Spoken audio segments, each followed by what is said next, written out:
Hello from Kingfisher, Oklahoma. We are looking into the Psalms. We've been going through some of the Psalms of Korah, and they've been doing a great job.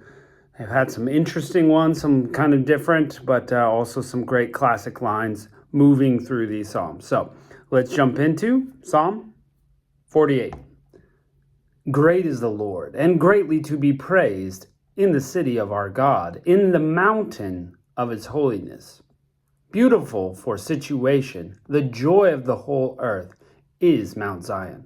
On the sides of the north, the city of the great king. God is known in her palaces for a refuge. For lo, the kings were assembled, they passed together. They saw it, and so they marveled. They were troubled and hasted away. Fear took a hold of them there, and pain as of a woman in travail. Thou breakest the ships of Tarshish with an east wind. As we've heard, and so have we seen in the city of the Lord our hosts, in the city of our God, God will establish it forever. We have thought of thy loving kindness, O God, in the midst of thy temple. According to thy name, O God, so is the praise unto the ends of the earth. Thy right hand is full of righteousness. Let Mount Zion rejoice. Let the daughters of Judah be glad because of thy judgment. Walk about Zion, go around her, tell the towers thereof. Mark ye well her bulwarks, consider her palaces, that ye may tell it to the generation following. For this God is our God forever and ever, and he will be our guide even unto death. So, start out, great is our Lord and greatly to be praised. Classic line. Interesting sort of feel kind of surrounding Zion as a mountain, what God has done, how he's established the city in Zion. And you kind of get this feel like, check it out, go see God's handiwork. What is he doing? Walk around the mountain, walk around the city, go see what God has done. Everybody's excited about it. She's got towers, she's got bulwarks, she's got palaces. Go and see what God has done. And that sort of invitation is kind of a interesting, get your attention, sort of draw you in a little bit. What a situation, what a joy for all the earth. And so it's an interesting psalm for the sons of Korah there. Now, Psalm 49. Hear ye this, all you people. Give ear, all you inhabitants of the world, both low and high, rich and poor together. My mouth shall speak wisdom, and the meditation of my heart shall be understanding. I will incline mine ear to a parable. I will open my dark saying upon an harp. Wherefore should I fear the days of evil, when the iniquity of my heel shall compass me about? They that trust in their wealth, and boast themselves in the multitude of their riches, none of them can by any means redeem his brother, nor give to God a ransom for him. For the redemption of their souls is precious, and it ceaseth forever. That he should still live forever, and not see corruption. For he seeth that wise men die. Likewise the fool and the brutish person perish, and leave their wealth to others. Their inward thought is that their houses will continue forever, and the dwelling places to all generations. They call their lands after their own names. Nevertheless, man, being in honor, abideth not. He is like the beasts that perish. Their way is their folly. Yet their posterity approve their sayings. Like sheep they are laid in the grave. Death shall feed on them, and the upright shall have dominion over them in the morning, and their beauty shall consume in the grave from their dwelling. But God will redeem my soul from the power of the grave, for he will receive me. Be not thou afraid when one is made rich, when the glory of his house is increased. For when he dieth, he shall carry nothing away. His glory shall not descend after him. Though while he lived, he blessed his soul, and men will praise thee when thou doest well to thyself. He shall go to the generation of his fathers, they shall never see the light. Men that is in honor and understandeth not, Man that is in honor and understandeth not is like beasts that perish. So we have this like comparison back and forth between wisdom and foolishness. You got a comparison low and high, rich and poor. But then you start to get into the meat of this psalm, and it kind of is to get you to think about death a little bit. And not in a morbid way, but just kind of be aware that rich and poor, great and small, all of us will be headed for the grave. And you won't take it with you, it was saying. Your houses, your honor, you're just going to be like an animal that perishes, and that's it. It's over. Death will come to get you. God was going to redeem your soul, it says. He's going to receive the psalmist, particularly. But don't be afraid if somebody gets really wealthy, but you don't. Don't worry about the glory of his house increasing. Everybody's going to die. So what is it getting at? To me, it's kind of getting at that middle line, because it had those three sections. The first section kind of back and forth, wisdom, not wise, honor, not honored. And the last one is kind of about reminding us about death. But that middle one, but God will redeem my soul from the power of the grave. We want to be that person whose soul is redeemed by God from the grave. And we know from the New Testament that that's what Jesus did. That's his redemptive work on the cross. So we need that in our life. So good psalm, very deep. You don't often see one so full of death and reminders of, hey, you can't take it with you, people, so you better get your life right with God. But it's something that we need to know. We're not promised tomorrow. We're not promised a long life. So it's very important that we do have our life right with God. So good psalm, and that's we're going to stop listening to the Sons of Korah for a little while. They'll pick up some more in the 80s.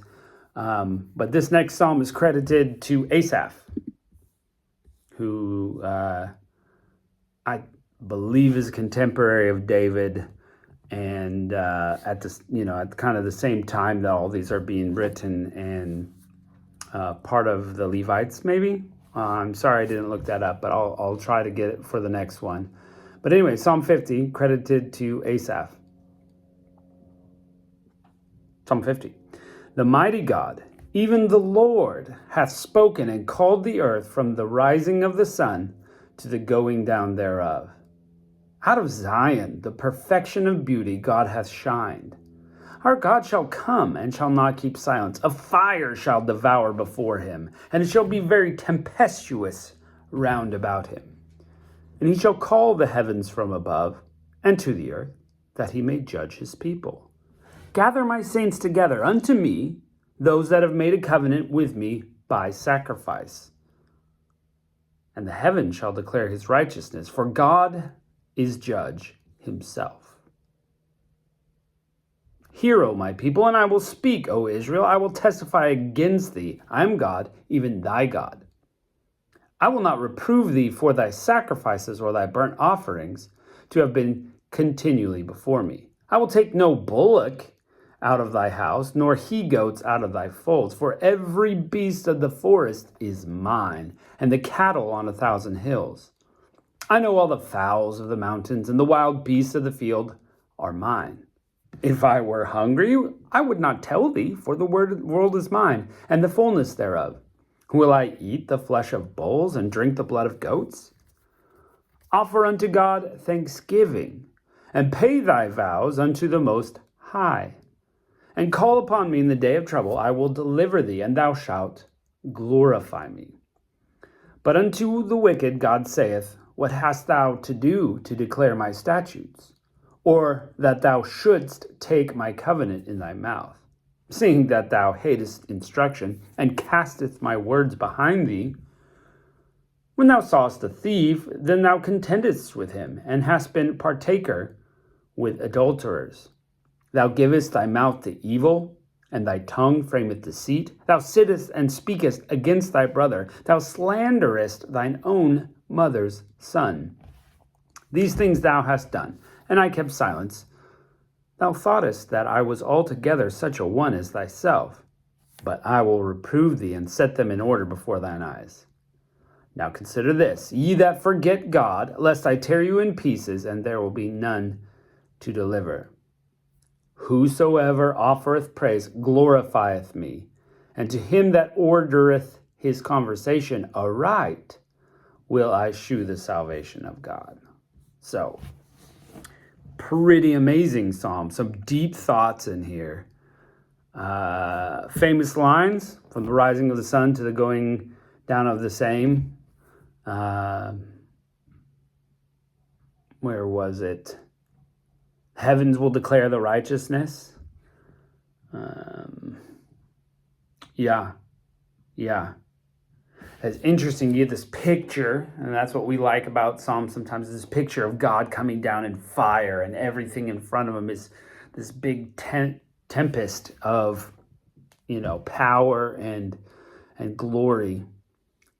And God says, I'm going to testify against thee. I don't approve your sacrifices, the bulls out of your house, the goats. One famous phrase there, I own the cattle on 1,000 hills. People say that. There it is right there, verse 10. God said, I own all the earth. All the animals are mine. If I'm hungry, I don't need your sacrifice. I could just take from the animals I've already made if I needed something. Okay? You're here to pay thanksgiving to me. You're here to pay vows unto me. You're to call on me. But what are you doing instead? You're wicked. You hate instruction.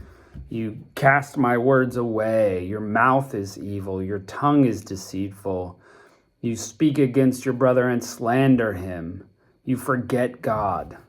Now listen. If you want salvation, whoever offers praise glorifieth God, and to him that orders his conversation aright gets the salvation of God.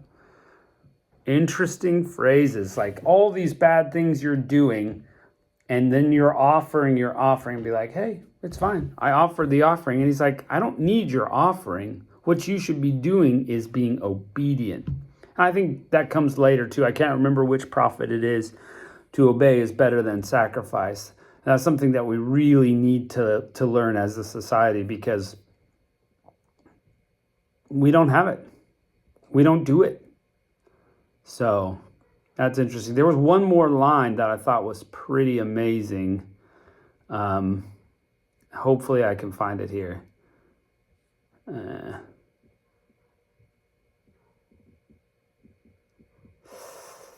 It was something about that was connected to Jesus, I thought. Offer unto God thanksgiving and pay thy vows to the Most High. Good pictures here. No, can't find it. Sorry. But I think the thing is that Jesus is our sacrifice. That's what we modernly pay for. But he's also calling us to obedience, and that's super important. So don't forget obedience in your life. God values it, as it says here in Psalm 50. So, all right, thanks for joining us, and we'll keep on plunging into these Psalms. We're officially a third of the way in. There are 150 Psalms, and this was Psalm 50, so we're a third of the way through. Loving it, looking forward to the other 2/3. And so thanks for joining us, and we'll catch you next time.